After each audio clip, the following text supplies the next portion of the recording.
I was only gone 2 weeks, just 14 days by my mother's hospice bedside, but when I returned, I didn't recognize the house I'd lived in for over 30 years. The grass in the front yard, once trimmed neatly by Henry every Thursday, had overgrown to the knees. The mailbox, usually lined with seasonal magnets and a cheery Holloway residence plaque, hung crooked like it had been slammed or bent. I wheeled my luggage up the drive, stopping midway when I noticed the porch light flickering erratically even in daylight. It gave the house a haunted look. Something felt off. Not wrong exactly, but wrong enough.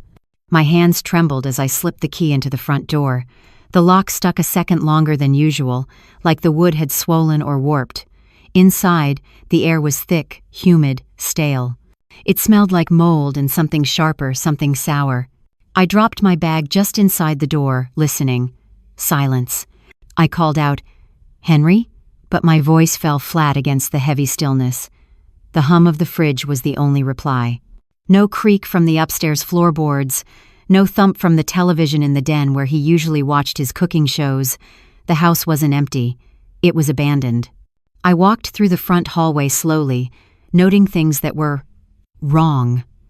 A picture frame on the mantel was turned face down. The stack of mail on the entryway table had been opened, but left in disarray. One envelope, our gas bill, had a smear of something reddish across it. Ketchup? Blood? I didn't know. I moved into the kitchen, my feet careful on the tile floor. The fruit bowl was empty. The trash was overflowing. A stack of unwashed dishes crowded the sink. Henry never let it get like this, ever. And then I noticed it. The one detail that stopped me cold. Henry's walking shoes, the gray orthopedic pair with worn laces, weren't by the door. He never went anywhere without them. He even wore them inside, said they helped his knees. I stood there a minute, trying to make sense of it all. Maybe Evan had taken him somewhere. But why wouldn't he answer my calls, my texts? The smell was worse near the basement door.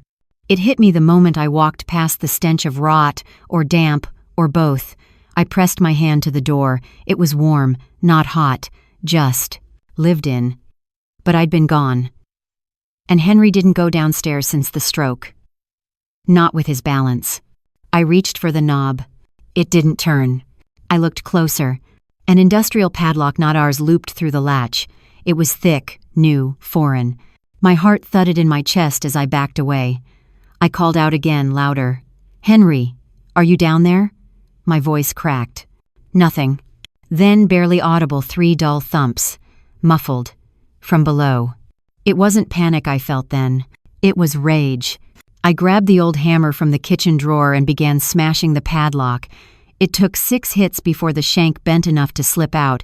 My hands were shaking so badly I almost dropped the hammer on the last swing. The door creaked open. The smell punched me in the face. Urine, mildew, and something metallic like old pennies soaked in vinegar. I stepped onto the stairs. "Henry?" My voice broke this time. A sound answered, a scrape like something heavy dragging across cement.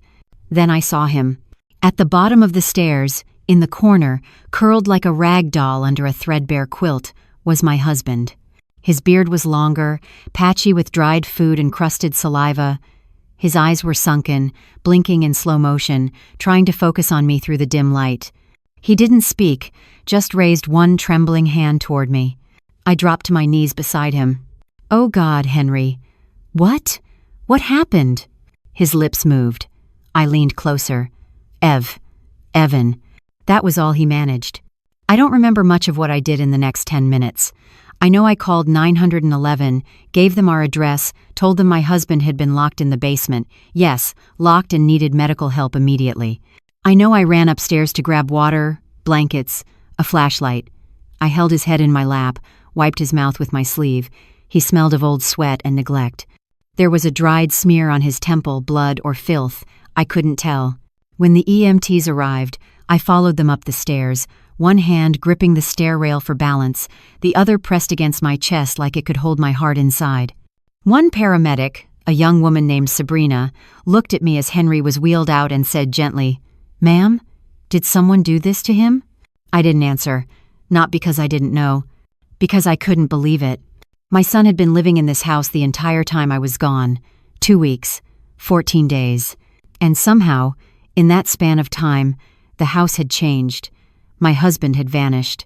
My son had stopped answering my calls, and a padlock had appeared on the basement door. Everything was upside down, torn apart, poisoned from the inside, and I was just beginning to understand what my son had done. The house had become a crime scene. Yellow tape fluttered across the front porch, and 2 police cruisers sat idling in the driveway like ominous sentinels. I stood outside with my arms folded tightly across my chest, my cardigan drawn close even though the South Carolina summer was thick and sweltering. A paramedic had offered me water, but I didn't drink it. My mouth felt like sandpaper, too dry to swallow grief or shock. Henry was en route to the hospital, still unconscious but stable. They said he was severely dehydrated, likely suffering from a minor infection, but mercifully he'd survived. Barely. The thought that he'd been just feet below me for who knows how long, locked in a concrete box, alone, hungry, possibly calling out for me when I couldn't hear him, it made my stomach churn. The officers had already asked me questions, basic ones. Who lives here with you, ma'am? My husband Henry, and our son Evan. Where is Evan now? I didn't know. That answer landed heavier than I expected. Evan wasn't just my son, he was our only child, the golden boy. And now, he was a suspect. I sat on the porch steps, replaying the last conversation I'd had with Evan. It was a week ago. He'd texted me, not called. Just a quick line, "All good here, focus on Grandma, we're fine." But we hadn't been fine. He hadn't even said Henry's name. Detective Rowson stepped out of the house. He was a tall man with a calm, almost disarming voice like a preacher who'd seen too much. He walked toward me slowly, notebook in hand. "Mrs. Holloway," he began, "can we go over a few more things?" I nodded, motioned for him to sit next to me. He didn't. He crouched instead, at eye level. "When was the last time you spoke to your husband before this trip?" 2 days before I left, I said. He was tired. We had lunch ham sandwiches and sweet tea. I kissed his forehead and told him I'd only be gone 2 weeks. He said, "I'll be waiting, honeybee." That's what he calls me, honeybee. The words caught in my throat. Rowson gave me a moment. "Did you make arrangements for his care while you were away?" I nodded. "Evan, he was supposed to stay here. Work from home, help with Dad's meals, meds, bathing he said he could manage. He's been between jobs lately." "What does he do?" He hesitated. "He told us he was consulting, financial investments, something with cryptocurrency. I never quite understood it, but he wore a suit every morning, left with his laptop, always looked busy." Oh, Rowson jotted something down. "We've reached out to his phone provider. No pings in the last 24 hours. He may have turned it off. Do you know where he might go?" I shook my head. Maybe to Colby's place. That's his business partner. Last name? I don't know, I admitted, ashamed. They met at some finance expo in Atlanta. All I know is that Colby drives a silver Range Rover and smokes those awful clove cigarettes. Rowson sighed softly. "We'll find him. But Mrs. Holloway, I need you to think carefully. Was there anything odd before you left? Any change in Evan's behavior?"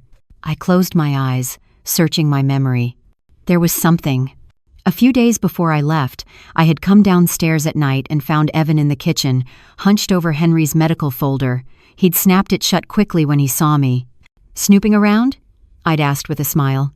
"Just checking Dad's schedule," he'd replied too fast, too flatly. At the time, I brushed it off. But now, the memory twisted like a knife in my gut. I told Rowson everything. "Mrs. Holloway," he said slowly, "do you know if your husband's financial or legal documents were accessible?" "Yes," I whispered.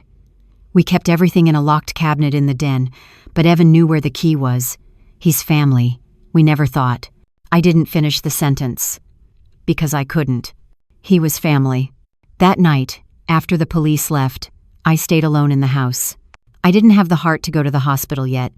I needed time to breathe, to process, to prepare myself for seeing Henry in that condition again. The house was quieter than ever, like it was holding its breath with me. I wandered through the rooms like a ghost. Our bedroom was untouched. The quilt Henry's mother had made us was still folded at the foot of the bed. His Bible, dog-eared and underlined, sat on the nightstand beside his glasses. But Evan's room? That was another story.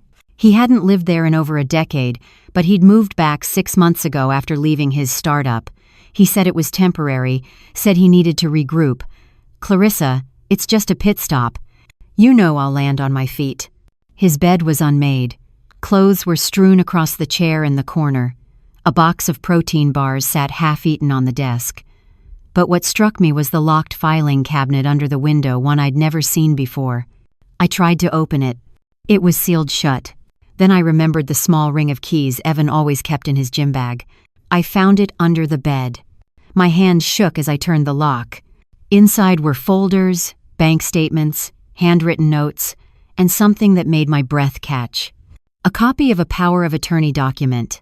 With Henry's forged signature, tears welled up in my eyes as I sank to the floor. Evan hadn't just neglected his father.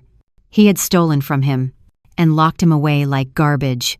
I sat there in the silence, clutching the paper to my chest, and whispered aloud what I hadn't been able to accept until that moment.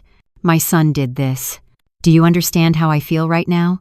Hit the like button to let me know you're here with me, and don't forget to subscribe.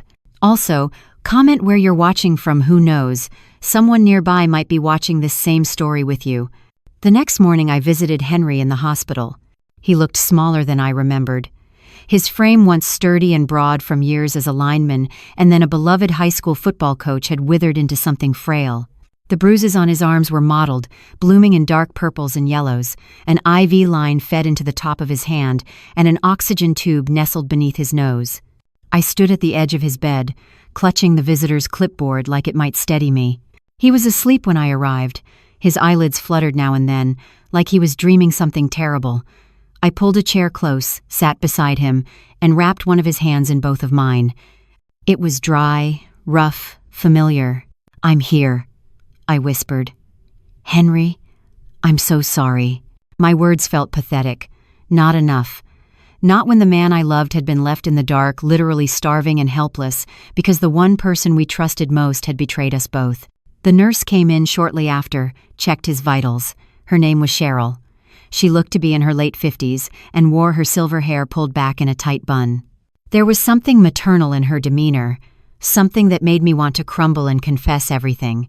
"How long until he's more alert?" I asked, standing to let her adjust the monitors. "He's already started coming around a bit." He mumbled during the night, tried to move. "His blood work's improving. You caught this just in time, Mrs. Holloway." I winced at that "you caught this," like I'd been a hero. But I wasn't. I'd been gone. I'd left him. "He said anything clear?" I asked. Cheryl hesitated, then gave me a kind look. Just one word: Evan. I closed my eyes. It felt like someone had driven a nail straight through my chest. After she left, I stayed for hours, watching, waiting, talking to him like he could hear me, even when he didn't respond. I told him about Mama's last breath, how it had come soft and sudden like a candle going out, how Mama had said his name, even through the haze of morphine, how I had promised her I'd be home soon, and now I wished I had come earlier. By mid-afternoon, his eyelids stirred again.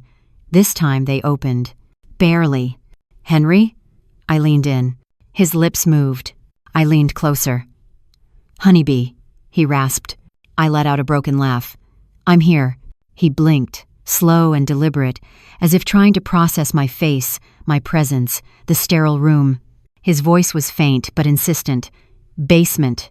"I know," I whispered, brushing his forehead with the back of my hand. "You're safe now."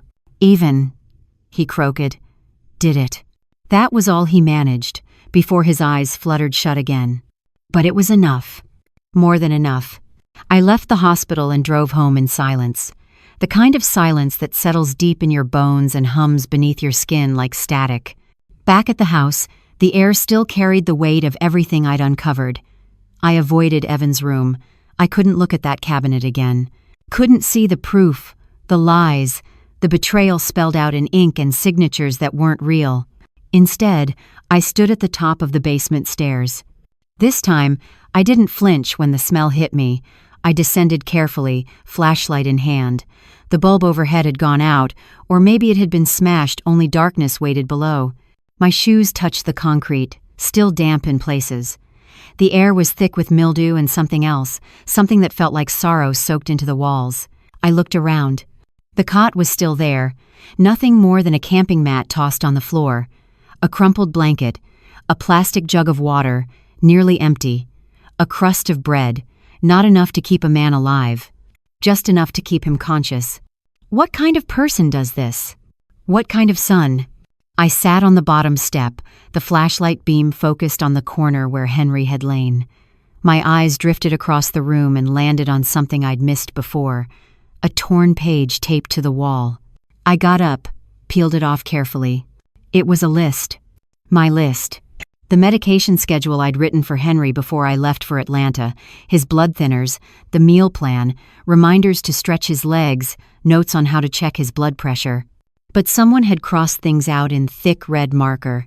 Every line. Beneath it, scribbled in Evan's handwriting. Doesn't need it anymore. Too expensive. Time to think about retirement differently. I stared at the words until they blurred. There was no longer any doubt, no room for rationalizing.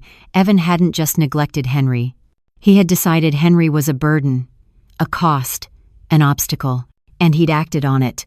I sat there a long time. Eventually, I climbed the stairs again, slowly. My knees ached, the way they always did in humidity, but I didn't stop. At the top, I locked the basement door behind me, not out of fear, but as a memorial. That room wasn't a basement anymore. It was evidence. I called Detective Ralston. "I have something you need to see," I told him.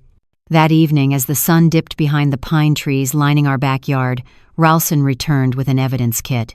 He bagged the note, photographed the cot, the water jug, the mold-stained blanket. He asked me for the medication chart I had originally written. I handed it over. "Ma'am," he said as he packed up, "this is strong, very strong.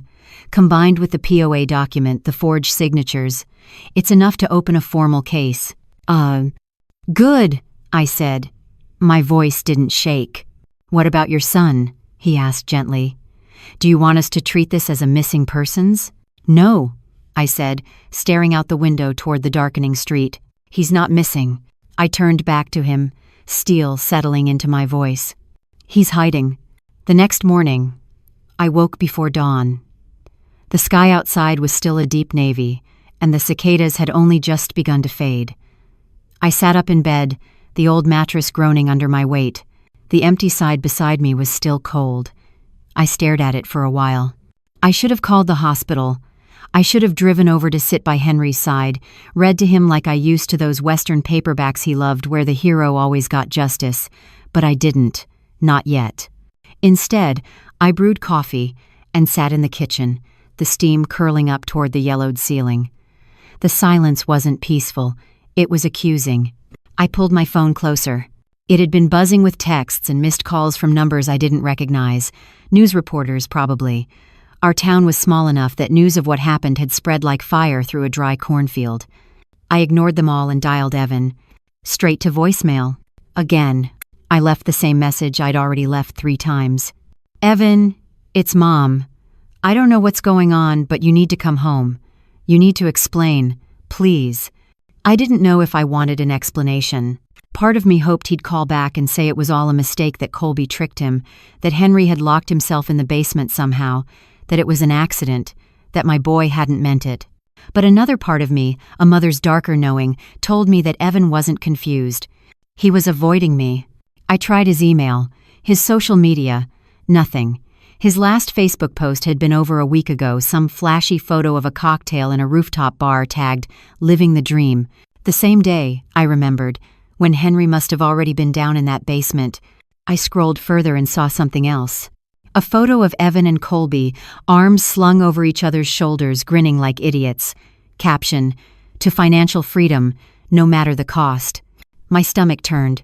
I'd never liked Colby. There was something slick about him, like a salesman who smelled desperation and circled in. He wore flashy watches, spoke in buzzwords, and never looked you in the eye. I saved the photo and sent it to Detective Ralston. Then, almost without thinking, I texted Colby's number, the one I'd pulled from Evan's old messages. "Colby, this is Evan's mother. I need to know where he is. He's in trouble. Please call me." I hit send. No reply. Hours passed. By late afternoon, I was pacing the living room like a caged animal. Every tick of the grandfather clock pushed the weight in my chest deeper. I couldn't sit still, so I went to the garage. Henry's old metal filing cabinet was tucked into the back corner, under a dusty tarp. I hadn't opened it in years. We used to keep our household records in there, mortgage papers, insurance, taxes. It had a clunky old lock, but I found the key hanging from the string of beads we'd looped around the garage light. Inside, I found what I didn't know I'd been looking for. A folder labeled, Retirement Accounts, Henry. Inside were 5 years of statements, meticulously organized, but the most recent one, the one from just 2 months ago, was missing. I checked the next drawer. Bank records, all there, until recently. One by one, I pulled out each file and flipped through. I made a small pile of everything that felt off. Withdrawals I didn't recognize. Transfers labeled investment funding. A signature that didn't look quite like Henry's. I didn't need a forensic analyst to tell me what I already knew. Evan had been draining Henry's accounts. Quietly, systematically. The doorbell rang. I jumped. At the front door stood a woman in her 60s wearing a Navy USPS uniform. Her face was tired, but familiar. Jeanette. She'd delivered our mail for over a decade. Clarissa, she said gently. I didn't want to leave this in the box. She handed me an envelope, no return address, just my name written in Evan's hand. I thanked her and closed the door with shaking fingers. I opened it in the kitchen, standing up, like I was bracing for impact. The letter inside was short. Mom, by the time you read this, I'll be gone. Don't look for me. You wouldn't understand why I did what I did, but I promise you it was for the right reasons. The system is rigged. Dad wouldn't have lasted much longer anyway. You don't know what it's like to watch someone rot day by day, needing everything, giving nothing back. I just sped up the inevitable. Colby says we can start over. Somewhere fresh, somewhere with no old rules. Don't come after us. EX. I stared at the paper until my eyes blurred. Somewhere with no old rules. I read the letter again. Then again. It wasn't guilt.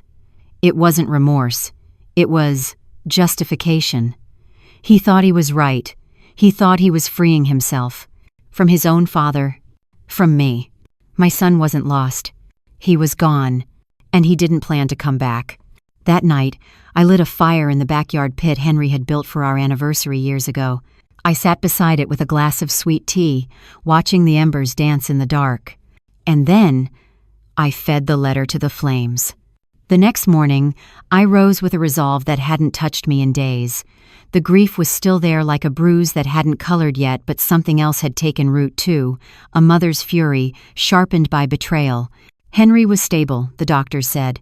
He'd likely need rehabilitation and might not regain all his strength, but he was expected to recover. That meant he would live. That meant we would really talk about what happened. And I would not spend another day pretending my son hadn't tried to erase the man I loved. I pulled out the manila folder I'd built the night before the bank records, insurance forms, the missing statements I had printed from our online account. It was all there, as clear as church glass. Evan had been forging transfers, draining savings, redirecting pension checks, and I wasn't going to keep it secret. I drove to the police station in downtown Charleston, the same one where Henry and I had once dropped off canned goods during a Christmas food drive. This time, I walked in alone, my purse weighed down by 30 years of trust turned sour. Detective Rowson met me in a small interview room. He wore the same brown jacket as before, and a coffee stain dotted the edge of his folder. I didn't expect to see you this morning, Mrs. Holloway, he said, motioning for me to sit. I couldn't sleep, I replied, placing my folder on the table. This is everything I found. It's not just about the basement. He opened the folder, his eyes scanning. The more he read, the tighter his jaw became. Do you recognize these transfers? No, but Evan did. He signed Henry's name on half of them. Henry hasn't written anything since his stroke. That signature, I pointed, is a lie. Rowson nodded, then pulled a sheet from his own file. We got the lab analysis back on the note you found in the basement. The handwriting's a match with a journal we recovered from Evan's room. Same ink, same slant, same pressure. So now what? I asked. The though I already knew. Now we open a case. Full investigation. If we find enough evidence of financial exploitation, it'll go hand in hand with the charges related to unlawful confinement and elder abuse. This isn't just neglect. It's calculated. He swallowed hard. And Colby? Still no sign. But we're tracing the financial trail. He withdrew a large sum in cash 3 days ago, $10,000 from an ATM in Augusta, then disappeared. No credit card activity since. I leaned forward. Evan's letter. He thinks he did something noble. That Henry was a burden. Rowson's mouth twisted. That's not uncommon with financial abusers. They convince themselves they're helping, that the system failed, and they're just correcting it. But it's still a crime. A crime. That word settled into my bones like winter cold. He handed me a copy of a protective order to review. Until Evan's located, I suggest keeping your security tight. We've also placed a notice at local banks. If he tries to access any account under your name or Henry's again, we'll know. I nodded, numb. Outside the station, the wind had picked up. It was the kind of sharp autumn wind that made you zip your coat without thinking. The trees along the sidewalk rustled, shedding leaves like they couldn't bear to hold on to anything dead anymore. I drove straight to the hospital next. Henry was awake this time, fully alert, though pale and thin. His eyes brightened when he saw me, and I felt something warm and broken rise in my throat. "Hey, honeybee," he whispered. I kissed his forehead and sat by the bed. "You're safe now." He reached for my hand. "Did he say why?" "Not to us," I said. "He left a letter. Said you were too expensive. Said he was freeing himself." Henry looked away, toward the window. Outside, the sun spilled gold across the parking lot. I remember. He used to cry if I left him alone too long. Remember that time he thought I'd left him at the gas station? I nodded. He was 7. You'd gone inside to get gum. He clung to my leg for a week after that. He exhaled a shallow breath. "What happened to that boy?" My hand tightened in his. "I don't know, but I'm going to find out."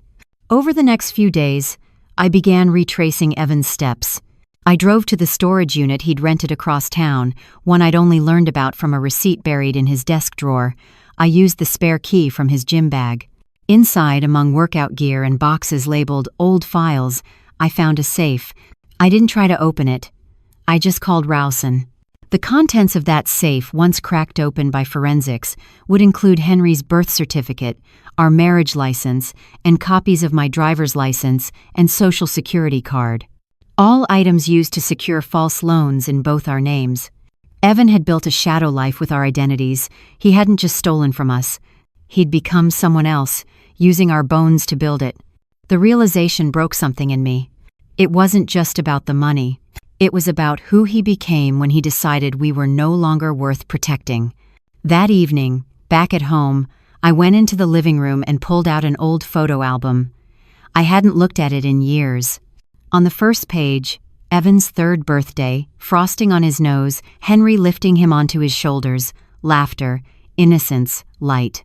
I traced my finger along the image. "I don't know where you went," I whispered, "but I'm not done looking." I spent the night in the old guest room. Our bedroom still felt too hollow. Too much Henry in there, his scent on the pillow, his slippers beside the bed like he'd be back any minute. But he wasn't back. Not really. Not yet. He was still healing, and I didn't want to bring the storm I was unraveling into that space of recovery. The guest room was colder. Its wallpaper was faded at the edges, and the twin bed creaked when I shifted my weight. But it held no memories, no shadows. That made it easier to breathe. I barely slept. My thoughts moved like freight trains, loud, heavy, unstoppable. Around 5:30 a.m., I rose and made coffee, then sat at the kitchen table with a notebook. I wasn't sure what I was doing at first, but the pen moved anyway. I wrote down everything Evan had said. Done. Taken. Then I turned the page and began to write who he used to be. The boy who brought me wildflowers from the creek. The teenager who defended a classmate from bullies, even when it got him detention. The man who once cried at our dog's funeral and carved a small cross from driftwood for the grave. Where did that boy go? Had he been swallowed up by ambition? By fear? By a bitterness I never saw coming? I shook my head, staring down at the words. A list of wounds, and somewhere beneath them, a map of love we both had lost track of. At 9 a.m., Ralston called. We traced another withdrawal, he said. Colby used Evan's card at a gas station near Macon. They're headed south. My voice caught. Mexico? That's what we think. There's a trail forming small towns, cash-only places, barely leaving fingerprints. But we've got facial recognition alerts on their names at all major southern border crossings. Will they be stopped? I asked. If they show their faces, yes, but if they're using false IDs, it could be harder. We're working on it. I thanked him and hung up. They were running. Not just from us, but from themselves.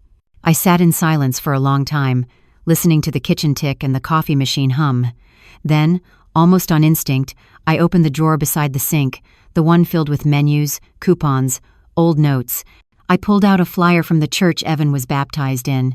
Street Luke's. There was a counseling office attached. A few years ago, after Henry's stroke, I'd seen a woman there named Dr. Miriam Jones. She had kind eyes and the quiet confidence of someone who'd walked through her own fire and come out wiser. I called the number. Dr. Jones isn't taking new patients, the receptionist said, but I'll let her know you called. That was fine.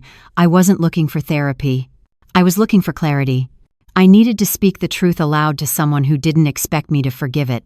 That afternoon, I drove to the hospital. Henry was stronger. He was sitting up, flipping through a magazine with shaky hands. His face lit up when I walked in. "You got some color back," I smiled, setting a bag of warm muffins on the bedside table. "Smell like cinnamon?" he asked. "Of course, your favorite." I took a deep breath. "Smells like home." We didn't talk about Evan right away. We talked about the nurse he liked, Nadine, who reminded him of his sister from Tennessee. We talked about the weather, about how the cat Murphy probably thought we'd both abandoned him. But then, just as I was about to leave, Henry reached for my wrist. "Don't protect me," he said softly. "Not from this." I nodded. "He's still out there," I whispered. "With that friend of his. They're heading south, probably trying to cross the border." Henry didn't speak for a moment. Then, "He'll have to live with this. Whatever lies he told himself, the truth's going to find him." Do you think he ever loved us?" I asked. Henry looked at me then, not with anger, not with bitterness, with something sadder. "I think he did. But love without accountability ain't love. It's just comfort." That night, I returned home and opened the attic. It had been years since I'd been up there. Dust clung to everything like a second skin. I dragged out an old box labeled Evan Childhood. Inside were drawings, report cards, a small pair of cowboy boots he refused to take off when he was 4. Tucked beneath a pile of birthday cards, I found a school essay. The title, "My Hero, My Dad." He'd written it in 4th grade. The handwriting was crooked, the words heartfelt. "My dad teaches me to be brave. He says being a man means helping the ones you love, even when it's hard. My dad never quits. He never leaves." I held the paper to my chest and cried, because somewhere along the line, Evan had forgotten his own words, and I wasn't sure he could find them again. The next day brought rain. Not the soft kind that taps gently on the windows. This was heavy, relentless, like the sky had cracked open under the weight of everything I'd been carrying. It was the sort of rain that makes you want to stay in bed, bury your face in warm quilts, and pretend the world can't reach you. But I couldn't hide. Henry was being discharged in a few days. The doctors said he'd need physical therapy, a walker for a while, and regular checkups, but his mind was sharp, his humor even sharper. When I told him I planned to bring a nurse into the house to help, he rolled his eyes and said, "If she's younger than 50, I'll pretend to fall just to keep her around." I laughed harder than I'd laughed in weeks. It felt good. Even in the middle of all this, there were still things worth laughing at. But the rain wasn't the only thing that arrived that day. Around noon, a knock echoed from the front door. Not the urgent knock of police, nor the soft courtesy knock of a neighbor. It was measured, familiar. I opened the door and found a man standing there, drenched from head to toe. His name was Pastor Rowland, from Street Luke's. He'd baptized Evan, officiated my father's funeral, and had once come over on Thanksgiving when I'd burned the turkey and needed someone to pray I hadn't ruined the entire family meal. "Clarissa," he said, removing his soaked hat. "Can I come in?" "Of course," I said, stepping aside. He settled into the armchair in the living room, leaving a small puddle on the hardwood. I handed him a towel. He dabbed at his hair, then reached into the inner pocket of his coat and pulled out a large manila envelope. "I wasn't sure if I should bring this," he said. I sat across from him. "What is it?" "It was delivered to the church," he replied. "Yesterday morning, no return address, just your name." I opened it, hoping to find contact information, but he hesitated. "Clarissa, you should look at it." I took the envelope with shaking hands. Inside was a stack of papers, and one folded letter on top. The handwriting was unmistakably Evan's. I opened the letter, my heart thudding so loudly I could barely hear the storm outside. "Mom, you won't understand this, and maybe you never will. I don't expect forgiveness. I'm not writing to excuse what I did, but I need you to know what pushed me there. It started small. Just one account I moved. Then another. I kept telling myself it was temporary, that I'd return it once my investment took off, that I'd pay you both back and no one would ever have to know. But then it got out of control. Colby was in deep with some people. Bad people. He said we needed capital to keep them off our backs. I thought I could protect us. I thought if I sacrificed a little bit of comfort just for a while, we could all come out on the other side. Rich, safe, free. Then Dad got worse, and I got scared. Scared that he'd never recover. That you'd spend the rest of your life chained to his care. That we'd both drown trying to keep him afloat. So I locked the door. Just for a few days, I told myself. Just until we figured things out. I know how it sounds. I know what it was. But in my mind, I wasn't killing him, I was pausing the mess.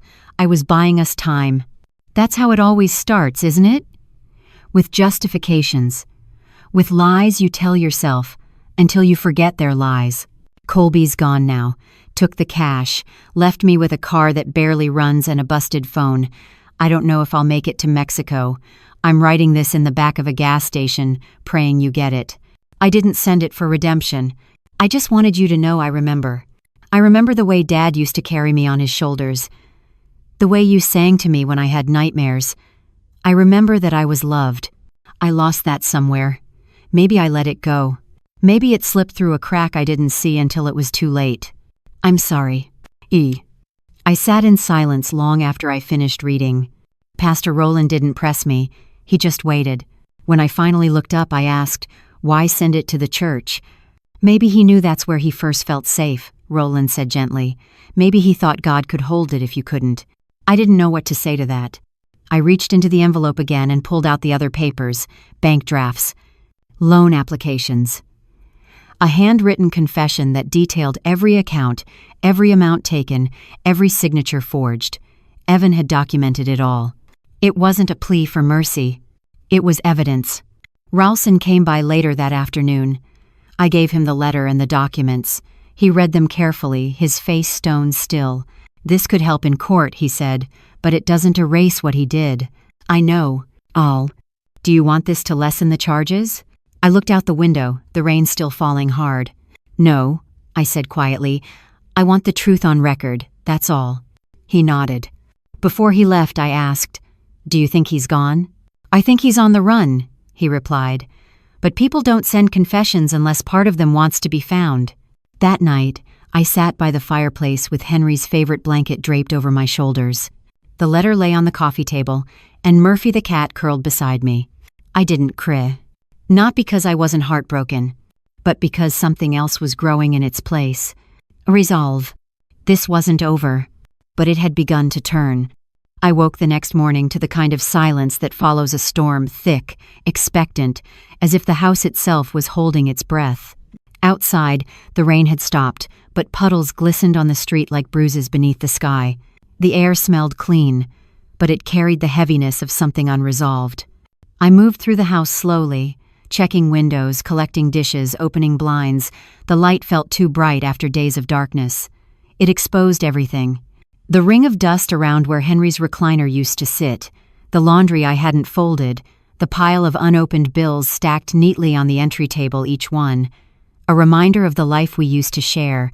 When I passed the hallway mirror, I paused. It was something I hadn't done in weeks. Look at myself. Really look. My reflection startled me, not because I looked older, though I did, but because I looked like a woman in mourning for more than a person. I was mourning who I used to be, who I thought Evan was, who we used to be as a family. But I also saw something harder in my eyes. Not bitter, just sober. I made 2 cups of coffee, one for me, one to take to Henry. I added 2 sugars and a dash of cream to his, the way he liked it. Then I grabbed the envelope Evan had sent and slid it into my purse, along with a folded copy of the letter. I was done waiting. Henry's room at the rehab center was small but filled with sunlight. Someone had wheeled in a plant from the hospital lobby, a tall green fern that looked far too healthy to be real. Henry sat near the window, a blanket across his lap and the morning paper spread across his thighs. "You look like you've seen a ghost," he said when I entered.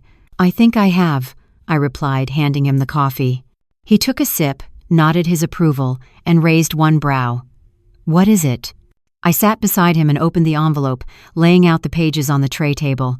I didn't say anything at first, just let him scan the contents, the letter, the documents, the numbers that told the story more plainly than any courtroom testimony ever could. His fingers trembled slightly as he turned each page. When he finished, he set the papers down and leaned back. "He sent this to you?" he asked. "To the church," I corrected. "Pastor Roland brought it over." Henry sighed. "I never wanted to raise a man who could do this." "You didn't," I said quietly. He looked at me. "I raised him too," I said, "and somehow we missed it. Or maybe we saw it and didn't want to believe it." We sat in silence for a long time. Finally, Henry said, "I don't hate him, but I don't forgive him yet either." "That's fair." What now?" "I filed the documents with Rowson. The investigation's moving forward. They've issued a warrant." Henry nodded slowly. "He's not going to disappear forever.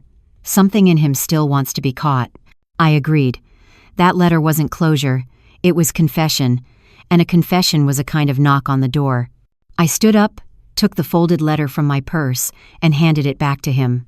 "You keep this," I said. Henry didn't open it again. He just held it. "Do you remember," I asked, "when Evan was about 10 and he got caught stealing candy from the church fundraiser?" Henry chuckled. "Sister Bernadette made him sit in the front row for 6 weeks. Said if he wanted attention, she'd give it to him." I smiled. "You said something to him after that. Do you remember?" He looked out the window, then back at me. I said, "Don't ruin your name, son. It's the only thing you'll carry longer than your body." I nodded. "Maybe that's why he wrote." Henry leaned back in his chair. "Maybe." As I turned to leave, he said, "Clarissa? Yeah?" "We're not ruined," he said. "Not yet." I smiled, not with joy, but with the kind of fierce gratitude that comes after surviving a fire. "No," I said, "we're not." That evening, back at the house, I did something I hadn't done since before Mama died.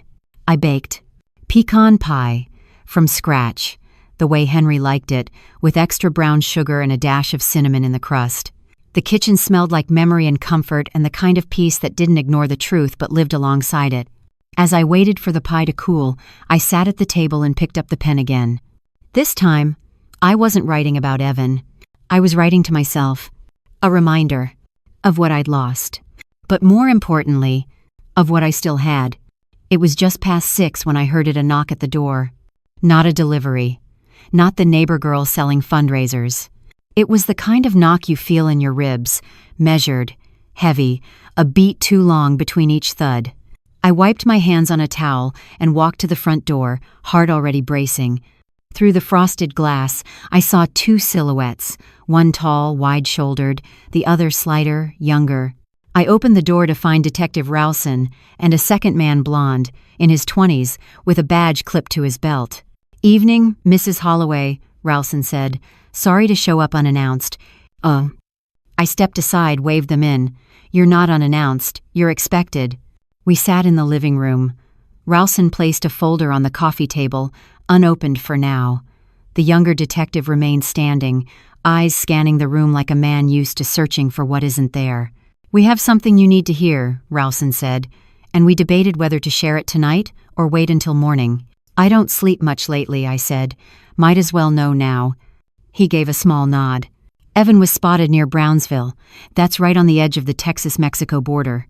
A gas station clerk recognized his photo, said he looked tired, panicked. Bought water, a burner phone, and aspirin. So he's still running, I said. Yes. But this clerk did something useful. He checked the garbage after Evan left. Rowson opened the folder and pulled out a plastic evidence sleeve. Inside was a scrap of paper. Another note, he said. I leaned in. Evan's handwriting again. Harsher this time. Scribbled in what looked like pencil, the letters darker in places where the lead had been pressed too hard. Colby's gone. Took the last of the cash. Said he'd catch up. I know what that means. I know I'm next. I didn't think it'd come to this. Tell her I'm sorry again. Tell her I was wrong. I looked up. You think he's scared? Rowson didn't answer directly. The younger detective his name tag said McMillan spoke instead. We think Colby may have had ties to people far more dangerous than either of them realized. If Evan's been abandoned, he's vulnerable, and scared men make reckless choices. I stood and crossed to the mantel where Henry's favorite family photo rested. The three of us, Henry, Evan, and me, on a hiking trail in Tennessee, all sunburned and smiling like we'd never known trouble. He's not stupid, I said. He's done stupid things, but Evan's not stupid. If he knows he's in danger, he'll try to find safety. McMillan nodded. That's what we're counting on. Rowson stood. We're placing an alert on all known shelters and hospitals within a 60-mile radius of Brownsville. We've looped in Border Patrol. If he asks for help, someone will flag it. I followed them to the door. Before leaving, Rowson turned to me. Clarissa, if you do hear from him, directly call me. Don't engage. He may be desperate, and desperate people. They forget who they are. I finished for him. He gave me a sad smile. Exactly. After they left, I sat in the living room without turning on the lights. The sky outside was a pale shade of violet, the last blush of dusk stretching long shadows across the floor. I thought about the gas station. I thought about Evan writing a note and throwing it away like guilt was too heavy to carry, but too loud to ignore. Colby had left him. Good. There was a part of me, ashamed as I was to admit it, that was glad Evan had been betrayed. Maybe that was what it would take for him to understand the trail of ruin he'd left behind. Maybe pain was the only language he listened to now. I stood and walked into the kitchen. The pie from the day before sat under foil, untouched. I cut 2 slices. Later I drove them to the rehab center and ate with Henry under the warm yellow glow of his reading lamp. We didn't talk much, just ate. Sometimes, comfort doesn't need words. As I gathered the dishes to leave, he reached for my hand. You okay? He asked. No, I said truthfully. But I'm getting stronger. He nodded, like he already knew. When I returned home, I locked the doors, double-checked the windows, then sat on the edge of the guest room bed, scrolling through my phone. I opened the text thread with Evan. Still no reply. Still no new messages.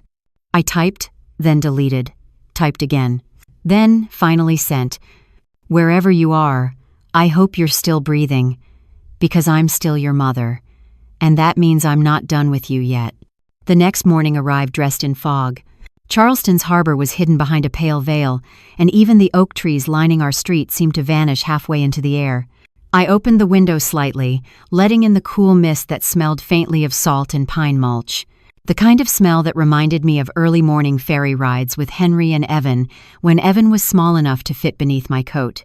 Back then, he would clutch my waist and say, "Don't let go, Mama." Back then, I never dreamed he would be the one to let go first. I was sipping coffee at the kitchen table, Murphy purring near my feet, when the house phone rang. Not the cell, the landline. The one nobody used anymore, except telemarketers and old friends who never quite took to modern life. I picked it up. "Mrs. Holloway?" a voice asked. Female, southern, measured. "Yes?" "This is Andrea Whitmore. I'm a nurse at Crosswinds Shelter Clinic in Corpus Christi. I apologize for the early call, but I believe I've seen your son." I sat up straight. My coffee sloshed slightly over the rim of the mug. "Evan?" She hesitated. "He checked in last night. Used a false name at first, Matthew Ellis, but when I ran his paperwork through our system, a flag came up with your police contact. He's here. Injured." "Injured? How?" My voice cracked. Not life-threatening, but he'd been roughed up, bruises, a cut lip, dehydrated, said he was mugged, but... She trailed off. There's fear in him, deep fear. He kept looking over his shoulder. Wouldn't let anyone near him except for me and the night guard. I gripped the edge of the table. Is he still there? Yes. We've placed a quiet hold per your detective's alert, but we need a decision quickly. We're not equipped for long-term care or custody. If he leaves, we can't stop him. I'll come, I said. I'll come today. She lowered her voice. I think he wants to see you. He just doesn't know how to say it. I called Detective Rowson as soon as I hung up. He picked up on the first ring. They found him? He said, almost disbelieving. In Corpus Christi, I said. At a shelter clinic. He's hurt. Alone. I'll notify Texas authorities. You'll have backup. But Clarissa, he's still a fugitive. This isn't a reunion, it's a retrieval. I understand, I said. And I did. But it didn't stop the mother in me from packing a bag with extra socks, granola bars, and the blue fleece hoodie Evan used to wear in high school. I arrived at Crosswinds Clinic late that evening, a low brick building tucked behind a church, its exterior lined with benches, and a single vending machine that groaned with age. Inside, it smelled of antiseptic and despair. Andrea met me in the hallway, a woman in her 50s with weary eyes and a kindness that didn't feel forced. He's in room 4, she said. He asked for you twice, but the second time he said never mind, like he couldn't admit he wanted you. I nodded, heart thundering. She placed a hand on my arm. He's not okay, Mrs. Holloway. He's not who you remember, but he's not past saving, either. I walked down the hall slowly, each footstep an echo of every memory I'd tried to bury. When I pushed open the door, he was sitting on the edge of the cot, head in his hands. He didn't look up right away. His shoulders were thinner, his face hollowed by exhaustion and shame. There was a gash along his brow, bruises blooming down the side of his neck. For a moment, I couldn't move. This was my son. And also, a stranger. Evan, I said softly. His head jerked up. His eyes were bloodshot, raw. But they filled with something recognition. Grief. Something that tried to be hope but hadn't earned it yet. Mom? I nodded. Yeah, it's me. He looked away. I told them not to call you. I know. But I came anyway. Silence. Then, in a whisper, I thought you'd hate me. I do, I said gently. And I love you, at the same time. He laughed. A sharp, bitter sound. How does that even work? I stepped closer, pulled the chair across from him. Because love doesn't dissolve when it's disappointed. It holds. It fractures maybe, but it holds. His eyes welled. He tried to speak, but no words came out. He just shook his head, over and over, like the guilt was too loud to think past. I lost everything, he whispered. He took the last of the money, Mom, Colby. Said he was going to get help, said we'd start over, but he just vanished, and I was too stupid to see it coming. You were desperate, I said. Desperation makes people blind. I left Dad in that basement, he choked out. I left him there like he wasn't even human. Tears slid down his cheeks. I didn't come here to make you feel worse, I said. But you don't get to run from what you did. You're going to face the law. You're going to answer for it. I know, but I'll be there, I added. I won't lie for you. I won't protect you from justice. But I'll sit in that courtroom. Every day. He looked at me like he couldn't believe it, like he didn't deserve it. And maybe, in that moment, he didn't. But grace, like love, isn't always about deserving. It's about deciding that even broken things still matter. The drive home from Texas was quiet. Evan rode in the back seat of the police cruiser, handcuffed but calm, flanked by 2 plainclothes officers. I followed in my car behind them, mile after mile of scrubland and silence, headlights carving tunnels through the dusk. I wasn't allowed to ride with him, not as a mother, and certainly not as a witness, but I'd insisted on traveling behind, close enough to follow, far enough to remember that this wasn't just family anymore. It was justice. At rest stops, I watched him from a distance. He never looked back at me, his shoulders hunched, eyes on the ground. Not from shame, I thought, but from fear. Not of prison. Of facing the man he'd nearly let die. Henry was back home by then. The rehab team had installed railings along the stairs, modified the bathroom, and set up a therapy schedule. He was walking short distances with a cane and, as always, refusing to ask for help when he needed it. His pride had always been both his strength and his stumbling block. When I called to let him know we were close, he didn't say much. Just, "Bring him here before the station. I want to see him." I was surprised, but I didn't argue. We arrived just after sundown. The cruiser pulled into our driveway with its lights off, unmarked and discreet. The officers escorted Evan to the porch, then stepped aside, allowing me to unlock the door. "He's got 15 minutes, one officer said. "Then we book him." Evan nodded without protest. The door creaked as I opened it. The smell of lemon polish and old wood wrapped around us like memory. Henry sat in his recliner, a blanket over his knees, his cane leaning against the side table. His face was unreadable. Not warm, not cold, just waiting. Evan froze in the entryway. "Come in," Henry said. His voice was hoarse but firm. "We don't stand in doorways like ghosts." Evan stepped inside. I stood to the side, heart pounding. No one spoke for nearly a minute. Then Evan fell to his knees. It wasn't dramatic or theatrical, just sudden. Like the weight had finally buckled him. "I'm sorry," he whispered, head bowed. I don't even know what to say to you. I thought I could. That locking the door would be temporary. That you'd be fine. That I could fix everything before it got worse." Henry looked at him a long time. Then, without a word, leaned down and picked up his cane. He walked slowly, painfully across the room, each step deliberate. He stopped in front of Evan. "You left me to die," Henry said softly. "But you didn't kill me. So now you've got a chance to answer for it like a man, not a coward."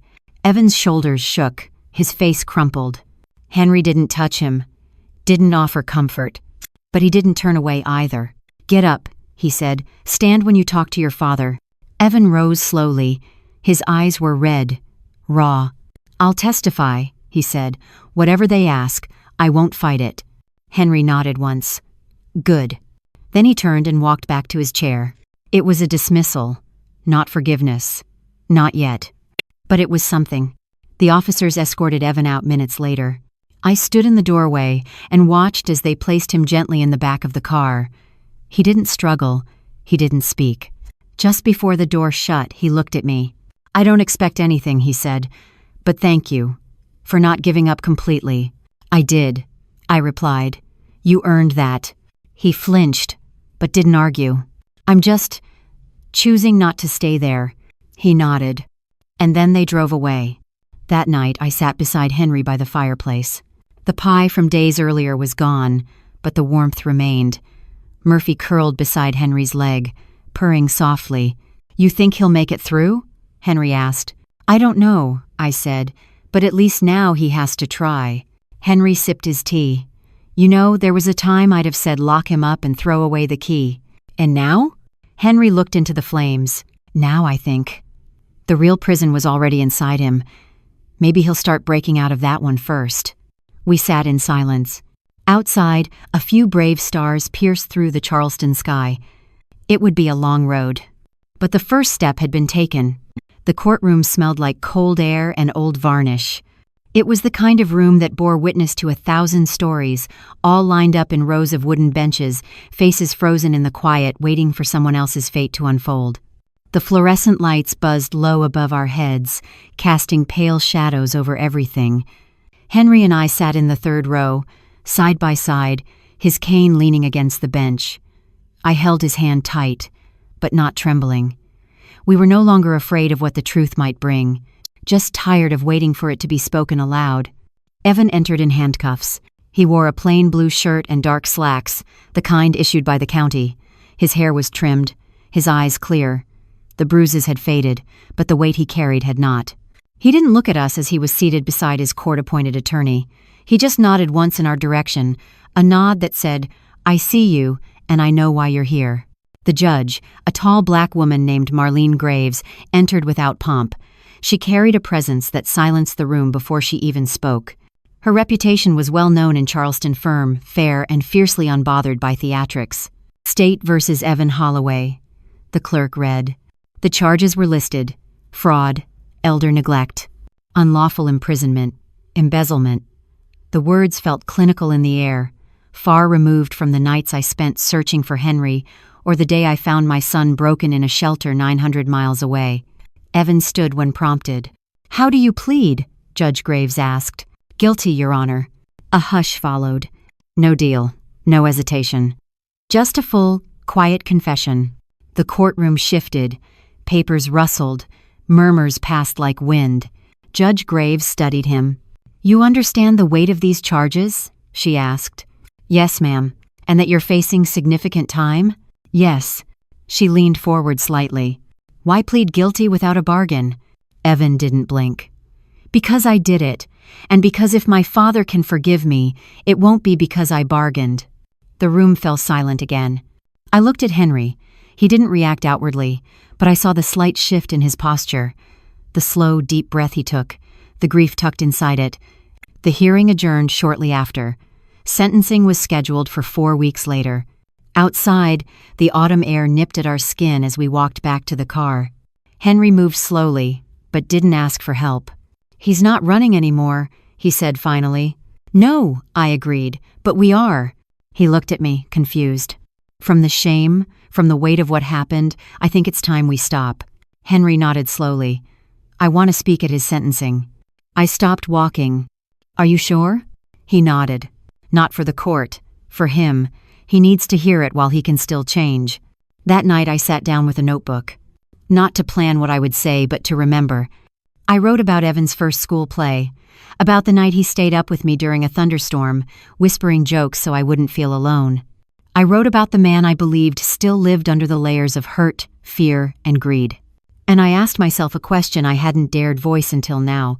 Do I want him to pay, or do I want him to heal? The truth was, both. Justice without mercy is vengeance, but mercy without consequence, that's just permission. We needed a middle road. One where his crimes were named and not excused, but where the door wasn't nailed shut behind him forever. The next day, Evan's lawyer called. "He's asking if you and your husband would be willing to visit him, not as witnesses, as his parents." I paused. "Why?" He said he doesn't want to go into sentencing without hearing your truth. All of it, even the parts he's afraid to hear. I looked out the window. The yard was quiet. The magnolia tree had begun to lose its leaves, the branches thinning against the gray sky. "Tell him we'll come." And this time, I meant it without flinching. The prison visitation room was nothing like the movies. No glass between us. No phones. Just plastic chairs and bolted-down tables, pale walls, and a clock that ticked louder than it should have. Everything felt sterile, like a place built not just to contain people, but to scrub away everything soft about them. Evan was already seated when we arrived. No cuffs, but he was in the tan inmate uniform now. It looked too big on him, hanging off his shoulders like borrowed guilt. Henry walked in slowly, his cane thudding against the linoleum. I stayed close, not touching either of them until we were seated. No guards hovered, just one behind the door, watching with the stillness of someone who'd seen too many families collapse under the weight of too many truths. Evan stood up, then sat down again, unsure. "Hi," he said quietly. We nodded in return. Silence stretched. Then Henry leaned forward. "You asked to see us. We're here." Evan folded his hands. "I need to know, from you, what I've done. All of it. I keep going over it in my head and the truth shifts. Some days it feels like I was just scared. Other days like I was evil. I need to know from the outside." Henry didn't hesitate. "You abandoned me," he said plainly. "You drugged me however mild and locked me away. You watched your mother unravel and let her believe she was losing her mind, and you lied, over and over again." Evan's jaw clenched. "But," Henry added, voice tight, "you also came back. You confessed. You didn't run when the door opened. That doesn't erase what you did, but it means the story's not finished." Evan swallowed hard. "Do you hate me?"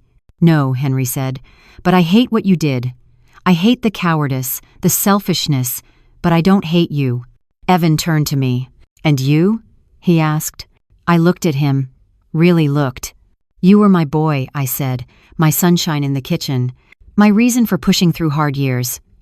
You were bright, Evan. You could have done anything." He looked away. And then you chose shortcuts. You chose money over people, control over truth. I loved you through it, but I hated you too, Evan. There were days I prayed you were dead because I couldn't bear the thought of the boy I raised being the man you'd become." He flinched. "But I don't regret coming to see you," I continued. "Because part of being a mother is loving someone enough to name their sins, even when it breaks you." He wiped his face, roughly, like trying to erase the emotion. "I don't want to be this anymore," he whispered. "Then stop," I said. "It's not magic. It's not about deserving grace. It's about choosing the truth every damn day, and sitting in it when it hurts." He nodded, eyes red. Henry leaned back, crossing his arms. "What happens after sentencing?" he asked. "I don't know," Evan said. "I want to serve the time. All of it. No deals. But I want to earn something back too. I've started writing. I journal every night. About what I did. What I remember. I'm trying to see it all clearly." "Good," I said. "You write it all down. Every betrayal, every lie. Not for us. For you." We stood to leave. Evan rose too. "Will you come to the sentencing?" "Yes," Henry said. "But don't look for approval in our faces." "Why not?" "Because this isn't for us. It's between you and what you broke." As we turned to go, Evan called out, "Mom?" I paused. "Thank you. For saying it out loud. For not pretending." I gave him a nod. "No more lies, Evan. Not from any of us." Outside, the air was crisp, heavy with the scent of pine needles and the distant sea. Henry breathed deep, eyes closed for a second. "That boy in there," he said. "I almost didn't recognize him." "But I saw a flicker," he murmured. "Something like the boy who used to bring me coffee in the morning before school. Maybe it's still in there, under all the damage." I looked out toward the sky. The clouds were lifting. "If he's willing to face himself," I said, "then maybe the rest of us can too." The courtroom was full. Not with strangers, but with people I hadn't seen in years. Neighbors, church friends, the woman from the library who used to give Evan free bookmarks when he was little. Even Pastor Roland sat in the back, hands folded tight in his lap like he was holding on to a prayer that hadn't quite finished. Henry and I arrived early. We sat in the same pew-like bench we'd claimed at the first hearing. Familiar wood, familiar ache. The difference now was in the quiet strength between us, the way we no longer looked to the door expecting escape, but instead waited for what had to come. Evan entered through the side. His walk was slow, deliberate, head held higher than before, but not out of pride. There was no arrogance left in him, just a man ready to face the cost of every choice he'd made. He glanced at us. Not a plea for sympathy, just acknowledgement. His lawyer spoke first. He read a prepared statement about Evan's cooperation, his confession, the absence of a plea deal, and his willingness to accept full sentencing. He noted Evan's participation in counseling sessions at the facility. Said the staff had described him as respectful, quiet, remorseful. Then, the judge turned to us. "Mr. and Mrs. Holloway," Judge Graves said, "I understand you both have requested to speak." Henry stood first. He didn't read from paper. He just walked slowly to the front, leaning on his cane, and turned to face Evan directly.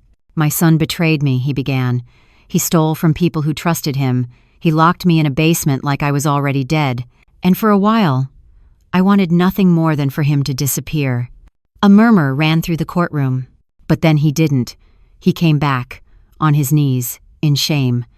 That doesn't erase the crime, but it matters.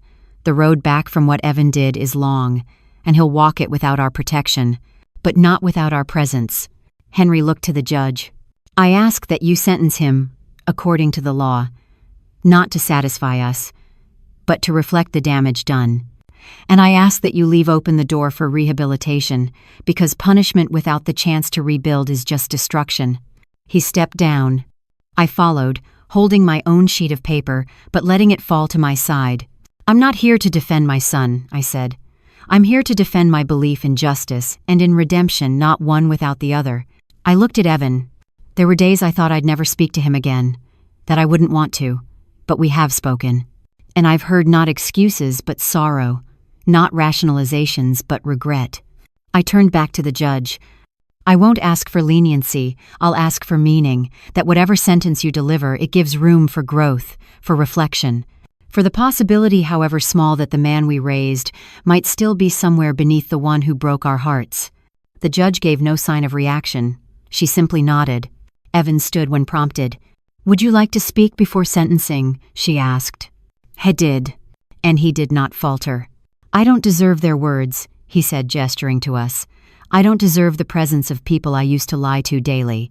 But I want to say this. I did everything they've accused me of.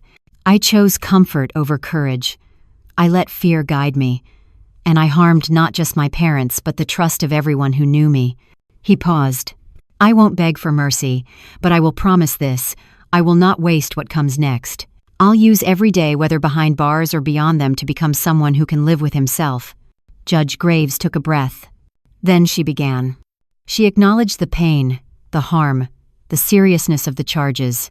She also acknowledged the full confession, the cooperation, and the sincere remorse. Her sentence, 7 years in state prison, with the possibility of parole after 4, mandatory counseling, restitution payments from any future income, and a strict post-release supervision program. The gavel fell like a closing door. But for us, it didn't feel like the end. It felt like the start of something hard, yes, but something honest. As Evan was led away, he turned once more. And this time, when he met our eyes, there was no hiding in them. Only light, however faint. The first letter came a week after Evan arrived at the state correctional facility in Edgefield. It was written in blocky, slanted print on plain-lined paper. No return address, just the prison number and a scribbled name at the top, Inmate E. Holloway. I stared at it for a while before opening it. Henry was already in the kitchen, pouring his second cup of coffee, when I unfolded the pages. "Is it from him?" he asked. I nodded, then began to read aloud. "Dear Mom and Dad, this place is quiet in the wrong ways. The kind of quiet that echoes, not comforts. I wake up before the morning count, just to think before the noise starts. I've been assigned to the laundry unit. The steam burns my skin sometimes, and part of me is glad. It makes the consequences feel real. There's a chapel here. I sit in the back sometimes. I don't pray, not really, but I try to listen, to the silence, to whatever it is I buried a long time ago. I thought about you both when the chaplain talked about mercy. Not the soft kind, the hard kind, the kind you have to grow into. I'm not asking you to write back. I just wanted you to know I'm still trying, still thinking, still sorry. Your son, Evan." Henry took the letter from my hands after I finished. He read it again, slower, tracing the lines with his eyes as if memorizing the shape of the words. "We should reply," he said after a moment. "Are you sure?" He looked up. "I don't want him to forget who he's writing to." So we began what became a ritual. Every Sunday, after church, we'd write a letter. Handwritten, honest. We didn't sugarcoat the weeks. Henry told him about the leg cramps and the arthritis acting up in the colder weather. I told him about book club, about the neighbor's new puppy that howled at 5 a.m., about the way the garden was slowly dying but still trying to bloom. Sometimes we included old memories. Sometimes we asked questions. Sometimes we didn't. But we wrote. And he replied. In one letter, Evan told us about a man named Cecil who had 3 teeth and read the Bible like it was a war manual. In another, he mentioned leading a journaling group, said he used to scoff at the idea of processing feelings, and now he was the one handing out pens. He didn't ask for pity. He didn't dwell on the conditions.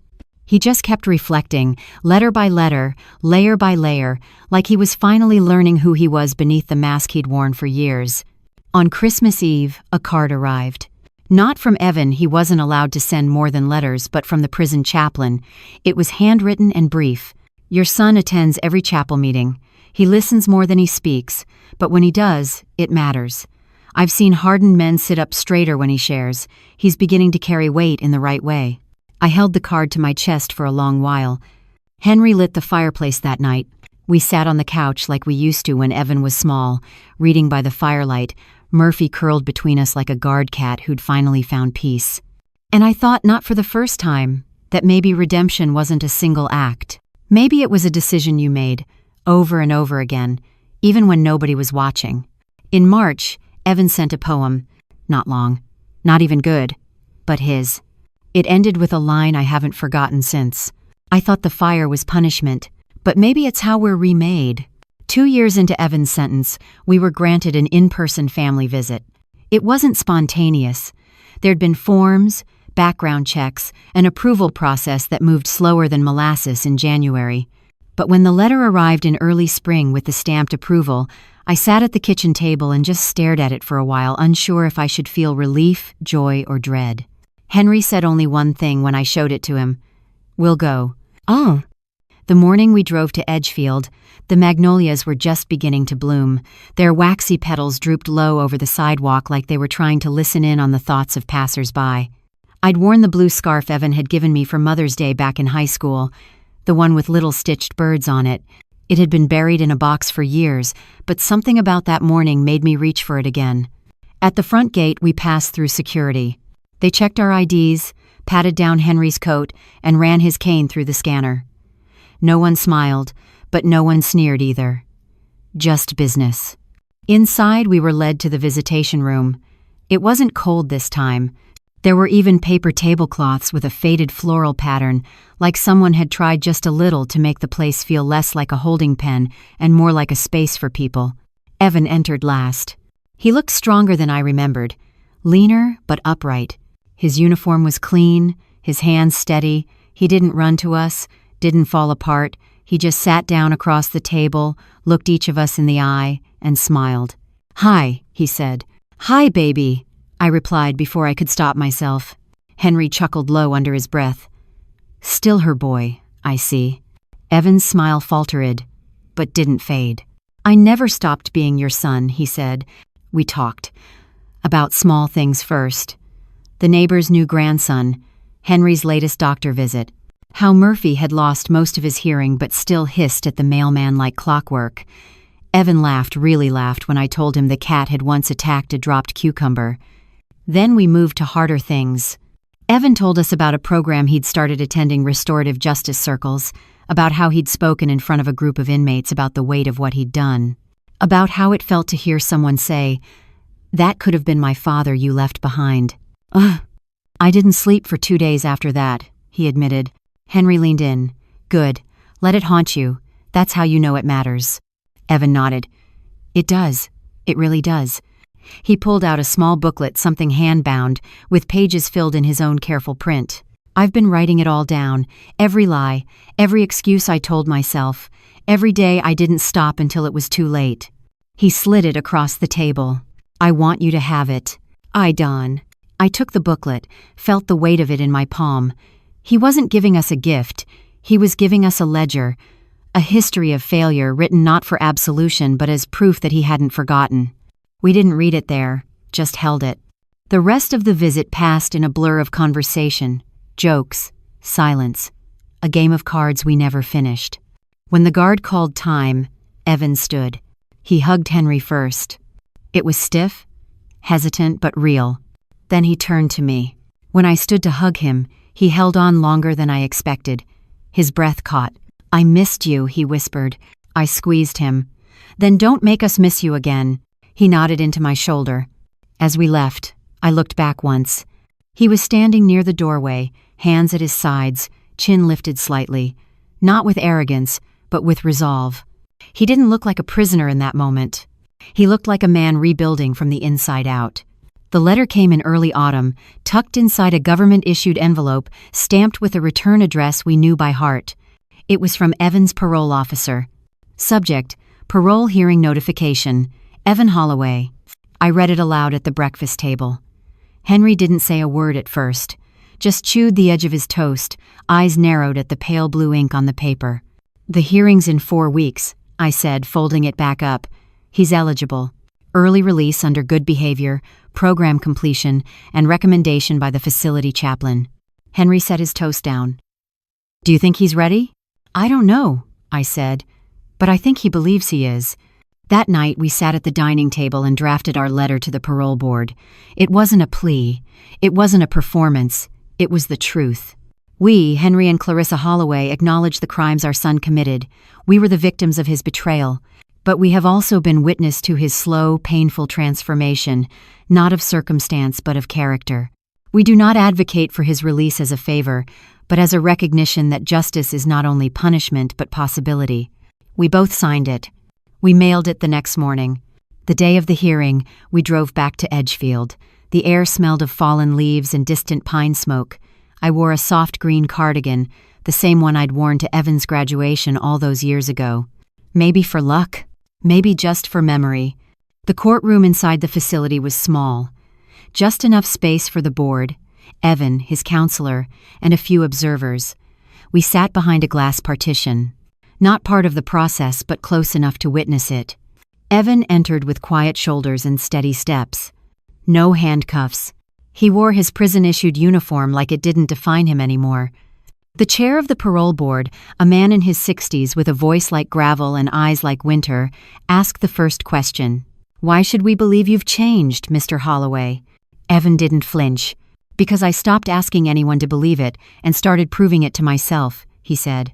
"I didn't come here today expecting release. I came to acknowledge that the time I've served didn't end my responsibility. It just began it." He spoke plainly, clearly. He talked about the men he mentored in literacy classes, the nights he spent writing apology letters to people who'd never answer, the journals he filled, still stacked beside his bunk. He didn't cry, he didn't beg. He took ownership. When asked what he planned to do if released, he said, "Work, serve, pay back what I stole, start small, start honest. Will you live with your parents?" Evan glanced at us. "No, I won't ask them for that. I have a job lined up through a re-entry program, a room in a halfway house. I'll visit if they'll allow me, but I'll stand on my own feet." Henry's hand found mine. It was the firmest grip I'd felt from him in months. The board deliberated for 35 minutes. When they returned, the room held its breath. "Mr. Holloway," the chairman said, "parole granted with conditions. 6 months under supervised re-entry, mandatory counseling, and bi-weekly check-ins. Any violation and you return." Avon nodded. "Understood, sir." He turned toward the partition. His eyes met ours. He didn't smile. He just nodded, like a man finally accepting the weight of both the punishment and the chance. 2 weeks later, he walked out of the gates. Not toward us, but beside us. We met him at the sidewalk, not with balloons or banners, but with warm coats and a thermos of soup. He hugged me first brief, but deep. Then Henry. No words. Just the kind of clasp that says more than speeches ever could. We didn't take him home. We dropped him off at the re-entry house, a white-paneled building with a crooked mailbox and flower beds somebody cared enough to weed. He waved once before going inside. I cried the whole drive home. Not because I was afraid, but because for the first time in years I wasn't. A year passed. Evan never missed a check-in, not with his parole officer, not with us. He called every Sunday like clockwork, his voice growing steadier, fuller, as the seasons turned. He never overstayed his welcome, never asked for more than a visit or a dinner. He came to us not as a prodigal, but as a man learning to love quietly, respectfully, from the margins. He found steady work at a small construction firm, nothing glamorous, just hard, honest labor, the kind that left blisters on his palms and sweat on his collar. He sent part of every paycheck to the restitution account, even when it meant living lean. We saw him on Thanksgiving. He brought sweet potatoes with burnt marshmallows and a new pair of work gloves for Henry. On Christmas, he came with a second-hand coffee maker for me and a handmade card that simply said, "Still trying, still here." And on a Saturday in late spring, he showed up at our door with a letter in his hand and tears in his eyes. "Can I read you something?" he asked. We sat at the kitchen table, the same one where we used to serve birthday cake and argue over curfews. He unfolded the letter, cleared his throat, and began.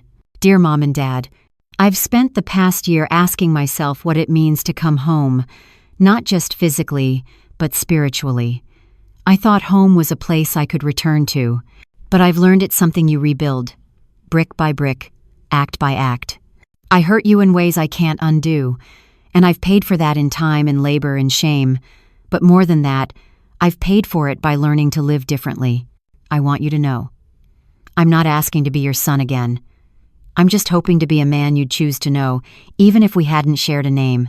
If you'll have me, I'd like to be part of your life again, not as a child, but as a man who understands the cost of his absence." He set the paper down. Henry reached over and placed his hand on Evan's. That's all we ever asked. That summer, Evan started volunteering at the local community center, teaching GED classes, helping with resume writing. He said it kept him grounded. Said he saw himself in too many of the young men who came through those doors, lost and proud and quietly terrified. In August, he moved into a small apartment 2 blocks from us. Nothing fancy, just enough. He bought a used couch and a second-hand coffee table. Hung one photo on the wall, us, from years ago on a family vacation in the Blue Ridge Mountains. Evan said it reminded him of before. He came over for Sunday dinners. Sometimes just to fix a squeaky cabinet or walk Murphy, who now barely bothered to hiss. He never tried to erase what had happened. He lived alongside it, carried it like a scar that no longer bled but still remembered. One Sunday evening, as we sat on the porch watching the sky melt into peach and lavender, Evan asked, "Do you think I've earned your trust?" I looked at him. "No," I said, "you don't earn trust once. You keep earning it, but you're doing it." He nodded. "That's fair." "Oh," Henry sipped his tea. "You've done more than we thought possible, Evan." He smiled. Not wide, not proud. Just enough. The cicadas hummed, the light dimmed, and in the quiet, I felt something shift. Not an ending, but peace. Real, lasting peace. And maybe that's all redemption is, after all. Not forgetting, not undoing, just learning to live well right there in the shadow of what went wrong.